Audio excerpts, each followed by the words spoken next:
Hello students and welcome back to mid channel. तो स्वस्थवृत्त के एक और नए लेक्चर में आपका स्वागत है। जो आज हमारा टॉपिक होगा वो है रसायन।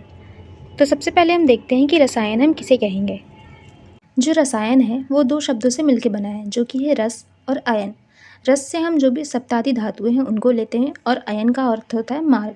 तो जो भी सप्त धातुएं और मार्ग इन दोनों के लिए लाभकारी होता है उन औषधियों को हम रसायन कहते हैं। अकॉर्डिंग टू आचार्य शारंगधर, जरा एवं व्याधि को दूर करने वाली औषधियों को रसायन कहा गया है।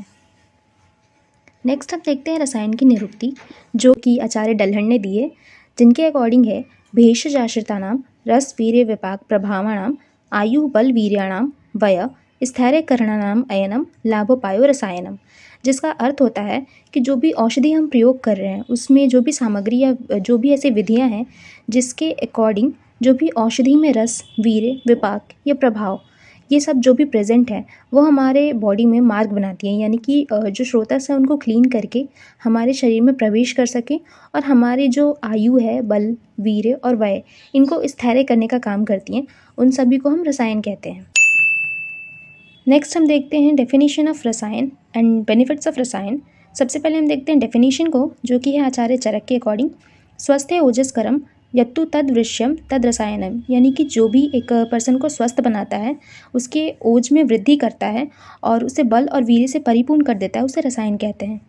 जो भी औषध स्वस्थ व्यक्ति के शारीरिक दौर्बल्य, वार्धक्य और क्लिप्तता जैसे विकारों को दूर कर पौरुष और पराक्रम का संचार कर ऊर्जा अथवा ओज, बल और वीर्य से परिपूर्ण कर दे, उसे रसायन कहा गया है। नेक्स्ट है लाभोपायो ही शस्तानाम रसादीनाम रसायनम। यानी कि जितनी भी रस, रक्त आदि धातुएं हैं उनको निर्विकार और नैसर्गिक रूप अथवा साम्यावस्था में प्राप्त करने अथवा बनाए रखने के लिए जो प्रशस्त आहार, औषध और अन्य श्रेष्ठ उपाय हैं, इसमें हम विहार को भी इंक्लूड करेंगे, उन्हें रसायन कहते हैं। नेक्स्ट अगर हम बात करें बेनिफिट्स ऑफ रसायन के बारे में, तो ये आचार्य चरक ने एक श्लोक बताया है, जो कि है दीर्घम आयु स्मृति मेधाम आरोग्यम तरुणम वय प्रभावण स्वर औदार्यम देह इंद्रिय बलम परम वाक सिद्धि प्रणति प्रणतिम यानी कि नम्रता कांतिम लभते न रसायनात् लाभोपायो ही शस्तानाम रसादीनाम रसायनम। तो ये श्लोक बहुत इंपॉर्टेंट है। अगर बेनिफिट्स ऑफ रसायन का क्वेश्चन आता है तो उसमें आपको ये चीज़ इंक्लूड करनी है और ये बहुत इंपॉर्टेंट है। रसायन जो है वो आयुर्वेद का एक ब्रांच है जो कि फोकस करता है rejuvenation, anti ageing and longevity पे। ये एक तरह से प्रिवेंटिव हेल्थ केयर मेडिसिन है। It helps to delay the process of ageing and this helps to live longer with good strength and immunity. It is achieved by maintaining the good digestion, metabolism, cardiac and mental health. जो रसायन द्रव्य है उसमें हम द्रव्य और अद्रव्यभूत दोनों ही तरह की मेडिसिन को इंक्लूड करते हैं। धातुज in good quality and quantity form the foundation of good immunity and pave the way for leading a disease free life. तो बेनिफिट्स यहाँ पे भी इंक्लूड किए हुए हैं, जो कि है delaying the ageing process, improving overall health and wellbeing, boosting immunity, enhancing memory and intelligence, promoting longevity, improving skin complexion, enhancing the quality and quantity of the body tissues, and reducing the stress and anxiety. Next हम देखते हैं classification को। तो प्रयोग के भेद से हम इसे दो तरह का डिवाइड करते हैं, जो कि है कुटी प्रावेशिक और वातातपिक। जो कुटी प्रावेशिक है उसमें हम एक त्रिगर्भा कुटी का निर्माण करते हैं, जिसमें संशोधन करने के बाद वहाँ पे रसायन द्रव्यों का प्रयोग किया जाता है। दूसरा है वातातपिक, जिसमें हम वायु और धूप का सेवन करते हुए रसायन द्रव्यों का प्रयोग करते हैं। आचार्य चरक ने द्रोणी प्रावेशिक रसायन का भी वर्णन किया है, जिसमें हम एक नाव का फॉर्मेशन करते हैं और उसमें रसायन द्रव्यों का प्रयोग किया जाता है, बट ये जो है दैविक प्रयोग के लिए बताया गया है। नेक्स्ट हम देखते हैं अन्य भेद, जो कि उत्पत्ति के आधार पर दो भेद किए गए हैं, द्रव्यभूत और अद्रव्यभूत। द्रव्यभूत में जैसे कि आहार और औषध जो भी हम यूज़ कर रहे हैं उसको इंक्लूड किया गया है, और अद्रव्यभूत होता है आचार रसायन। आचार रसायन पर हम एक सेपरेट लेक्चर लेकर आएंगे, सो डोंट वरी। नेक्स्ट देखते हैं हम कार्य भेद से, जो कि है संशमन और संशोधन। लक्ष्य के आधार पर देखें तो ये फर्दर तीन टाइप से हैं, जो कि है काम्य रसायन, नैमित्तिक रसायन और आदिष्टिक रसायन। जो काम्य रसायन है उसमें फर्दर तीन क्लासिफिकेशन है, जो कि है प्राण काम्य, मेधा काम्य और श्री काम्य। प्राण काम्य जो होता है वो आयु को बढ़ाने वाला होता है। इसके एग्जाम्पल्स हैं आमलकी, हरितकी, आमलक घृत, आमलक चूर्ण एक्सेट्रा। मेधा काम्य में यानी कि जो भी हमारे मेधा को बढ़ाता है, जैसे एग्जाम्पल हो गया गुडुचि। जो भी मेदित ड्रग्स होते हैं उन सबको इंक्लूड कर सकते हैं, जो कि मंडूकपर्णी, यष्टि मधु, शंखपुष्पी। श्रीकाम्य यानी कि जो सौंदर्य या फिर कांति को बढ़ाने वाला होता है, जैसे कि त्रिफला, अश्वगंधा या घृत कुमारी। नैमित्तिक रसायन उन रसायनों को बोलते हैं या उन औषधियों को बोलते हैं जो कि रोगों की चिकित्सा में प्रयुक्त किया जाता है। जैसे अगर मान लीजिए किसी को अनीमिया यानी कि पांडु है, तो उसमें हम लौह को प्रोवाइड कराएंगे, तो वो एक तरह से नैमित्तिक रसायन होगा। कुष्ठ में भलातक रसायन, मधुमेह में शिलाजीत, वात रोगों में गुग्गुलू। नेक्स्ट है आजिश्रिक रसायन, जिसको हम लोग रोज़ यूज़ कर सकते हैं, जैसे कि हो गया दूध या घी, जो ओजोवर्धक होता है यानी कि हमारे बल को और ओज की वृद्धि करता है।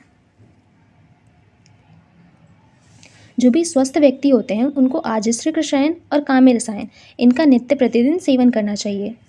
नेक्स्ट हम देखते हैं ऊजस का रसायन as per the age and occupation and activities.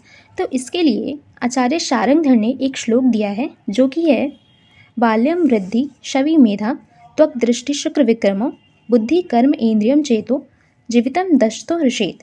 तो इसका मतलब होता है कि हर 10 साल के बाद कि कोई एक चीज़ व्यक्ति की जो है वो हृषेत यानी कि उसका ह्रास होता है, यानी कि उसमें क्षय आती है।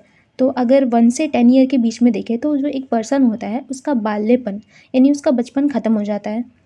अगर हम 11 से 20 के बीच में देखें तो उसका जो वृद्धि यानी जो उसकी ग्रोथ है हाइट में वो होनी बंद हो जाती है। तो इसे हम लास्ट में एक बार टेबल के फॉर्म में समझेंगे। अभी के लिए हम देखते हैं कि जो भी एंटीऑक्सीडेंट एंड इम्यूनोमॉड्यूलेटरी इफेक्ट होते हैं रसायन के, जिसके अकॉर्डिंग हमारे बॉडी में जितनी भी मेटाबॉलिक एक्टिविटीज़ हो रही हैं उसके प्रोसेस के दौरान बहुत सारे ऐसे फ्री रेडिकल्स का फॉर्मेशन हो रहा है। तो जो रसायन है उन फ्री रेडिकल्स को बनने से प्रिवेंट करता है, जो कि है इसका एंटीऑक्सीडेंट इफेक्ट। जो भी ऑक्सीजन का फॉर्मेशन हो रहा है, ऑक्सीजन की वजह से जो भी एनर्जी हमारे बॉडी में जनरेट हो रही है, उस प्रोसेस के दौरान बहुत सारे ऐसे फ्री रेडिकल्स का फॉर्मेशन हो रहा है, जिसको बनने से रसायन जो ड्रग्स हैं वो रोकते हैं। That is the antioxidant property of rasayana. Next हम देखते हैं rasayana plants having the immunomodulatory effect are described as specific anti aging, improving the quality of life with enhanced intelligence and memory, hence increase the resistance towards the various diseases।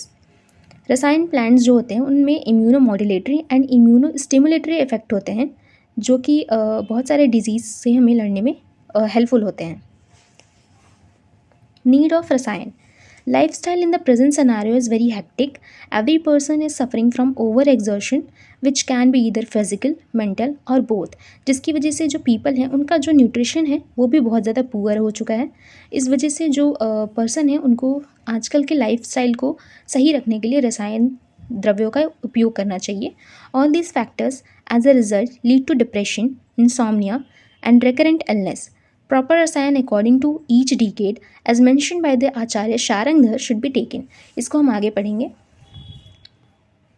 यहाँ पे कुछ drugs बता रखे हैं जो कि है इम्यूनोमॉड्यूलेटरी एक्टिविटी के, जैसे कि Andrographis paniculata, Mangifera indica, Allium sativum, Picrorhiza kurroa and etcetera. यहाँ पे कुछ ड्रग्स हैं जो कि है एंटीऑक्सीडेंट प्रॉपर्टी के, जैसे कि Asparagus racemosus, Piper longum, Bacopa monnieri, Tinospora cordifolia, etc. That's it for the lecture. If you like the video then please do like, comment and share the video. और अगर आप हमारे चैनल पे new हैं then please do subscribe our channel. Thank you.